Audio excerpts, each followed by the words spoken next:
माझ्या मराठी मातीचा लावलाटासाठी या हिच्या संघाने जागल्या दऱ्याखोऱ्यातील शिया. हिच्या कुशीत जन्मले काय कणकर हात, ज्याच्या दुर्भर धीराने केली मृत्यूवर मात, केली मृत्यूवर मात. आजच्या जगात जगत असताना प्रत्येक मानवाला सामान्यपणे का होईना असे वाटत असते की इतरांना समजेल अशी भाषा आपण बोलली पाहिजे. उदाहरणार्थ इंग्रजी भाषा बोलण्याविषयी काहीच हरकत नाही, परंतु मी एक छोटीशी 10वीची विद्यार्थिनी असे म्हणू इच्छिते की इंग्रजी भाषेचे ज्ञान असायला हवे, परंतु ती माझी किंवा आपल्यापैकी कोणाचीही गरज असायला नको. असा म्हणण्याचा माझा उद्देश साधा आणि सरळ आहे. जर मला एखाद्या व्यक्तीने विचारलं, बाळ तू कितवीला आहेस, तर मी 10th म्हणायला पाहिजे की 10वी म्हणायला पाहिजे हे तुम्हीच सांगा. आणि एवढेच म्हणून हरकत नाही तर मी अशी बरेच मुलं पाहिले जे स्वतःचा परिचय सुद्धा इंग्रजीमधून करून देतात, एव्हाना गरज नसतानाही. मग असा माझा सांगण्याचा उद्देश एवढाच आहे की आपल्या मातृभाषेची बरोबरी इतर कोणत्याही भाषेशी करता येत नाही, किंवा बरोबरी करता आली आहे याचं एक तरी उदाहरण देऊन दाखवाय. परंतु बरोबरी करता आली नाही याची कित्येक उदाहरणं मी देऊ इच्छिते. मला सांगा, आपण कधी मोठ्या भावाला बिग ब्रदर किंवा मोठ्या बहिणीला बिग सिस्टर म्हणतो का? मग आईची जागा मम्मी आणि बाबांची जागा पप्पा हे शब्द आपल्या मातृभाषेत कधी आले हे आपणास तरी ठाऊक आहे का? मग जाणतेपणाने का होईना जरा विचार करा की आपण शिकलेली मराठी भाषा, आपल्याला समजलेली मराठी भाषा हीच की दुसरी कोणती, असा जर प्रश्न पडला तर मेंदूमध्ये चक्रीवादळ यायला नको. जेव्हापासून मोबाईल व इतर इंटरनेटची साधनं आपल्या आयुष्यामध्ये आली आहेत तेव्हापासून आपण आपल्या मराठीपासून दूर चाललो आहोत असं वाटत नाही का? आणि मराठीपासून दूर जात असताना आपल्याला मराठी भाषा समजेल का? आजच्या मुलांना मराठी भाषेपेक्षा जास्त ज्ञान इंग्रजी भाषेचे आहे असे दिसून येते.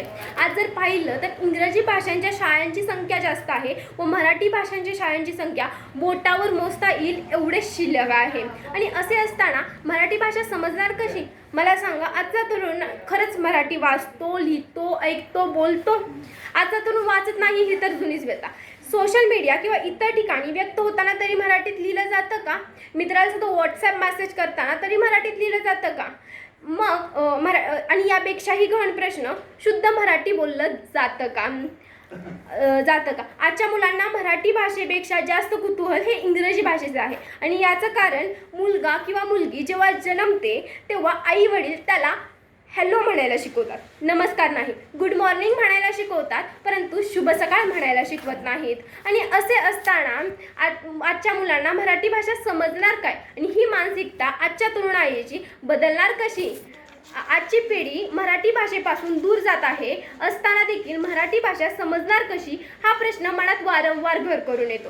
एखादा मराठी माणूस जेव्हा हिंदी माणूस होतो तेव्हा तो केवळ आपली स्वभाषाच गमावतो का? माझ्या मते जर सांगायचं झालं तर तो केवळ आपली स्वभाषा गमवत नाही, स्वभाषेचे प्रेम गमवत नाही, तर तो आपला स्वाभिमान गमवतो, स्वतत्व गमवतो, आणखी पुढे जाऊन तो काय काय गमवतो हे सांगायचे झाले तर कठीणच आहे. मराठी भाषेची, वेशभूषेची, सणवार, संस्कृती याची लाज वाटणे हा महाराष्ट्राला लागलेला जुनाच रोग आहे. मुलाला हिंदी येते म्हणून त्याचे कौतुक करायला हवे, परंतु मराठी न येता हिंदी येते याची लाज देखील वाटायला हवी. उद्या तो इंग्रजी देखील शिकेल, परंतु मराठी ऐवजी इंग्रजी शिकायला नको असे माझे मत आहे.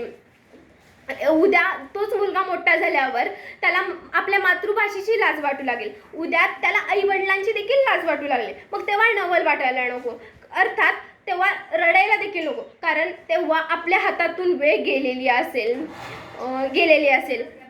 आणि मराठी भाषा ही केवळ आपली बोली भाषा नाही तर ती आपली संस्कृती, ओळखीचा भाग आहे. मराठी आपली मूळ भाषा आहे आणि ती गमावणे हे निश्चितच एक नुकसानकारक आहे. कधी विचार केला का आपण बोली भाषेला मातृभाषाच का म्हणतो? माझ्या मते जर सांगायचं झालं तर बोली भाषेतच आपण जन्म घेतो. जेव्हापासून आपल्याला समज येते तेव्हा बोली भाषेतच आपण व्यक्त होत असतो, ते अगदी अखेरपर्यंत बोली भाषेतच आपण नवीन गोष्टी शिकण्याचा प्रयत्न करत असतो.